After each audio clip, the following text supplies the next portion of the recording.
Hello hello, bienvenue dans Et si on avançait, le podcast qui te tire vers le haut. Ici Marielle, comme d'habitude, pour t'aider à t'organiser et à aller au bout des projets qui te tiennent à cœur.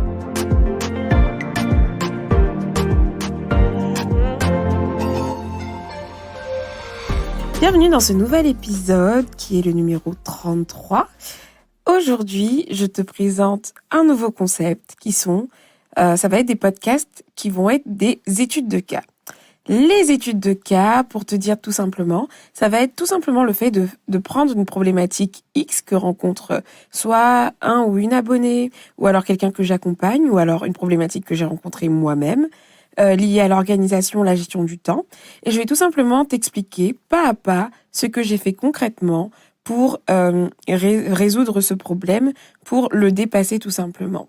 Mais avant de rentrer dans le vif du sujet et de te parler de tout ça, c'est le moment de la dédicace. Comme d'habitude, à chaque nouvel épisode, je fais une petite dédicace à quelqu'un qui a pris le temps de me laisser un petit commentaire ou une note via Apple Podcast. Et aujourd'hui, c'est Clo7 qui est mise à l'honneur, qui a laissé 5 étoiles sur Apple Podcast et qui dit tout simplement « Merci pour ce podcast qui regorge de conseils pratiques, efficaces et testés qui nous permettent de nous mettre à l'action et de comprendre où ça bloque. Le tout dans la bienveillance et avec une voix pleine de bonne humeur. » Merci beaucoup Clo7. Je suis hyper contente de lire que les mots-clés comme bienveillance et bonne humeur, parce que c'est vraiment un message que je veux que mon projet passe tout simplement. Je pense que l'organisation, c'est un sujet déjà assez complexe et difficile pour beaucoup, que si c'est englobé de bienveillance et de bonne humeur, ça passera mieux. Donc je suis contente que mes podcasts vous évoquent ce type d'adjectif et ça me fait hyper chaud au cœur. Merci encore d'avoir pris le temps de laisser ce message.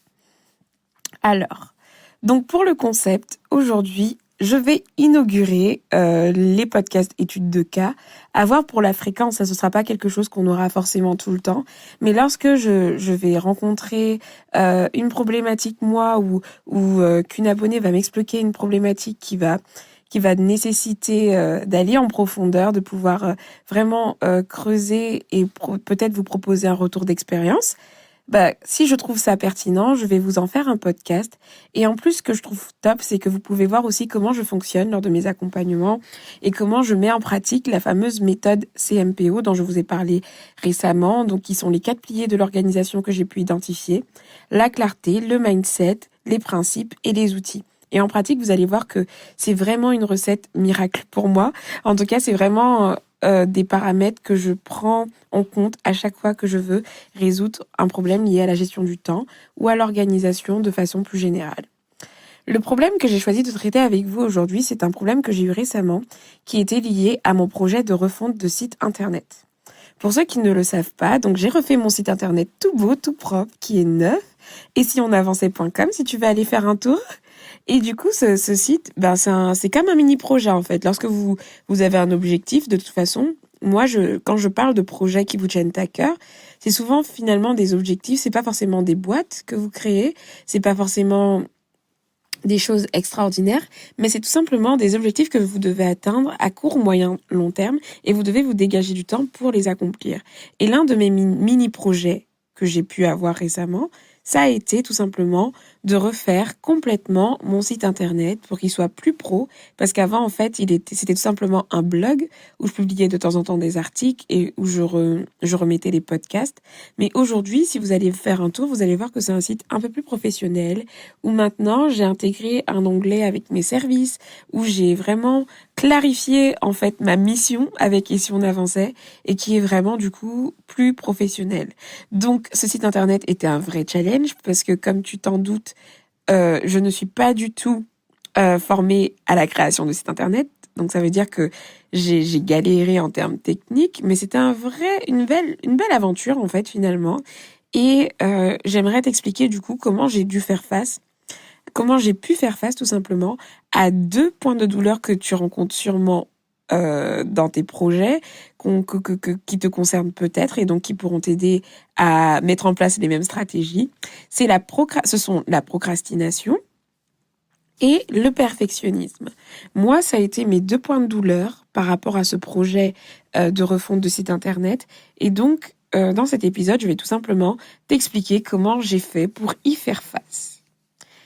D'abord, avant de rentrer dans le vif du sujet de la procrastination et du perfectionnisme, j'aimerais encore te parler de la méthode CMPO et te parler du point clé qui est la clarté. Comme je te disais, l'une des choses qui est importante quand on veut être organisé, quand on veut avancer, c'est d'avoir des objectifs clairs, d'avoir des tâches claires. En gros, que tout soit clair pour qu'on sache dans quelle direction on va, qu'est-ce qu'on cible, qu'est-ce qu'on vise, vers où on avance.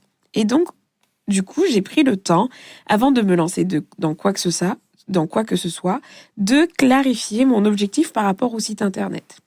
Mon objectif, clairement défini, était tout simplement de refondre mon site internet avant le début du mois de juin pour passer d'un blog à un site internet professionnel.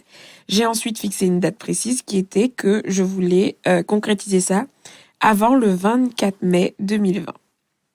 J'ai ensuite détaillé chaque étape qui allait me permettre de le faire. Donc, ça m'a demandé du temps d'identifier, quel outil je devais utiliser, qui je pouvais solliciter comme compétence pour m'aider, qu'est-ce que je pouvais déléguer, qui n'était pas important que je fasse. J'ai dû prioriser aussi chaque tâche pour pouvoir les agencer dans le temps, par quoi j'allais commencer, par quel bout j'allais prendre ma grosse tâche de refaire mon site internet. Donc, j'ai découpé ma grosse tâche qui était, si vous voulez, pour prendre l'image d'une pizza. Je viens de manger une pizza en plus, c'est trop drôle. Mais bon, pour prendre l'image d'une pizza, en gros, vous avez la grosse pizza qui est de faire le site internet. Mais en vrai, vous avez plein de sous-tâches. Et donc, pour pouvoir rendre ma pizza comestible, j'ai tout simplement divisé ma pizza en parts de pizza pour pouvoir mieux les ingurgiter. Et donc, par exemple, comme tâche, j'ai défini créer la structure de la page d'accueil sur papier, dans un premier temps. Ensuite, j'ai mis créer la page à propos, créer la page d'accueil, créer la page mention légale. En gros, j'ai vraiment détaillé chaque étape qui allait me permettre d'avoir un site internet complet et bien construit. Ensuite, après avoir détaillé pour chaque étape, en fait, qui était des tâches, j'ai défini pour chaque étape des deadlines. C'est-à-dire que pour mon objectif principal, j'avais une deadline du 24 mai, mais du coup, pour chaque tâche, je me suis aussi fixé des deadlines, parce que si je me focalise sur le 24 mai, le risque, c'est que je me retrouve, en fait, finalement, à tout faire à la dernière minute. Et le but, c'était pas ça. Donc, j'avais 1 mois, voire 3 semaines pour refaire mon site internet. Et ce que j'ai fait, c'est que j'ai priorisé toutes ces tâches-là et j'ai donné des deadlines progressives par rapport à tout ça. Par exemple, semaine 1, j'avais tâche 1, 2, 3. Semaine 2, j'avais tâche 4, 5, 6, etc., etc. Donc, pour chaque tâche, j'avais une deadline. Et ensuite, pour chaque tâche, j'avais aussi ce que j'appelle une checklist. Et donc, les checklists, c'est tout simplement un truc. Ce sont les étapes que je venais vérifier pour être sûr de ne rien oublier. Exemple, pour la création d'une page, j'avais des checklists du style vérifier les fautes d'orthographe, optimiser les images, vérifier la lisibilité sur mobile, etc., etc. Ce sont des points clés que je devais vérifier pour chaque étape pour m'assurer en fait que les choses soient que je n'ai rien oublié tout simplement. Et donc j'avais des checklists pour chaque étape. Et tout ça était formalisé dans un tableau Trello, tout simplement, dans mon tableau Trello qui s'appelle Et si on avançait. Voilà comment j'ai maximisé ma clarté pour ne pas être confrontée à ne pas savoir par où commencer, ne pas savoir quoi faire, divaguer. Là, j'avais un objectif très clair, une date, des sous-tâches avec des deadlines et des checklists pour tout vérifier. Et là, franchement, j'avais un plan d'action clair qui me montrait comment passer de mon point A à mon point B. Et pourtant, comme vous savez, tout n'est pas rose et les choses ne peuvent pas être parfaites. Là où ça a pêché à mon niveau, ça a été au niveau du mindset. C'est l'un des piliers, donc méthode CMPO, le mindset. Et c'est là où j'ai commencé à procrastiner, bien sûr. Parce que moi aussi, des fois, je suis confrontée à des problématiques comme vous. À la seule différence, c'est que à force de me documenter sur le sujet, à force d'augmenter mon expertise là-dessus, j'arrive à trouver des stratégies, à reconnaître mon type de procrastination, etc. Ce qui fait que j'arrive à me relever. Et donc, j'ai planifié tout ça, donc tout était clair, le plan d'action était clair. Et au moment où je dois passer à l'action, je me mets devant l'ordinateur. Et là, gros bug. J'avance à peine, quoi. J'ai pas envie, je fais tout, je vais regarder des vidéos YouTube le premier jour et tout. Et en fait, je fuis la tâche en question. Et là, je sais que je suis en mode procrastination. Je me suis mise donc en mode procrastination productive du genre. Donc, ce que j'appelle moi la procrastination productive, c'est que, ok, je sais que je procrastine un gros truc, mais je vais pas gaspiller mon temps quand même. Donc, je vais aller glisser des trucs qui sont importants. Donc, j'ai travaillé sur autre chose, etc. Mais surtout, ma première stratégie, ça a été de faire le point pour comprendre pourquoi je procrastinais. C'est tout le temps ce que je vous dis. Essayez de savoir pourquoi vous procrastinez. Parce qu'en réalité, procrastiner, c'est tout simplement un moyen de défense que votre cerveau met en place pour lutter contre quelque chose. Et moi, du coup, j'ai pris le temps de faire une introspection pour savoir pourquoi je procrastinais dans ce cas de figure-là. Pourquoi je voulais pas faire mon site internet. En creusant, j'ai été face à une réalité. C'est que c'est tout simplement... Alors là, je vous fais un gros résumé, je l'ai pas su comme ça, mais après avoir eu un entretien avec Aline de The Bee Boost, parce que j'ai tout simplement participé à son coaching de groupe et que j'avais accès à elle, je me suis rendu compte que j'avais juste une... Et en plus, elle avait fait un podcast sur la thématique il y a pas longtemps, donc je me suis reconnue. J'ai été victime d'une procrastination liée à la peur, mais pas n'importe quelle peur, les amis, et c'est une peur qui existe, je vous assure, c'est assez étrange, mais j'avais peur de réussir. Pourquoi ? En fait, c'était une semaine où j'avais commencé à parler de mon offre d'accompagnement, que les choses fonctionnaient plutôt bien, mais que j'ai été prise par une crise de panique. Je ne vous dis pas comment, quoi. C'est que le fait de me rendre compte que potentiellement j'avais créé une offre, qu'elle intéressait des personnes, déjà c'était un gros choc. Ben oui, effectivement, je suis humaine et vraiment c'était un choc. Enfin, ça fait tout bizarre parce que si vous voulez, on s'imagine pas tout ça. Moi, au début, j'ai commencé Ici on avançait avec juste l'intention d'aider et pas d'en faire ma vocation. Aujourd'hui, j'ai eu la révélation que j'aimais tellement l'organisation et que je pouvais me spécialiser là-dedans et peut-être en faire carrément une vocation et un métier. Ça a été une révélation pour moi. Et donc, mettez-vous bien en tête que moi, je n'y croyais pas du tout au début. C'est un truc que je découvre que depuis récemment, en fait. Le business, l'entrepreneuriat, etc. Et le fait d'avoir eu autant de retours positifs, ça m'a un peu, tétanisée, en fait. J'étais en train de me dire, mais dans quoi je me suis lancée? Est-ce que je vais pouvoir vraiment gérer avec mon travail de salarié? Est-ce que je n'aurais pas dû attendre? Et en fait, finalement, j'étais comme tétanisée. Je me disais, oula, il y a une vague de réussite qui est en train d'arriver, mais en fait, est-ce que je suis prête à surfer là-dessus? Est-ce que j'ai pas déclenché la vague trop tôt? En gros, je suis vraiment, c'est un cœur à cœur avec vous. Je suis vraiment en train de vous délivrer le côté que vous ne voyez pas en fait quand les gens entreprennent, mais il y a des vrais défis d'état d'esprit qui sont tout le temps là. Et donc, ce que j'ai fait, c'est que j'ai essayé de comprendre cette peur. Je me suis fait déjà, la première étape contre la procrastination, c'est c'est ok, je procrastine, j'ai pas fait l'autruche. Vous avez vu, j'ai pas fait l'autruche, c'est que le premier jour, j'ai remarqué que je procrastinais. J'ai accepté ma procrastination. J'ai fait des tâches qui étaient productives, mais qui n'étaient pas en lien avec cette grosse tâche que je procrastinais. J'ai chillé, j'ai pris soin de moi, j'ai pris le temps de rentrer en introspection et je me suis fait aider. Je me suis fait aider par du coup Aline qui m'a tout simplement donné des conseils assez précieux et qui m'a permis vraiment d'avoir un déclic.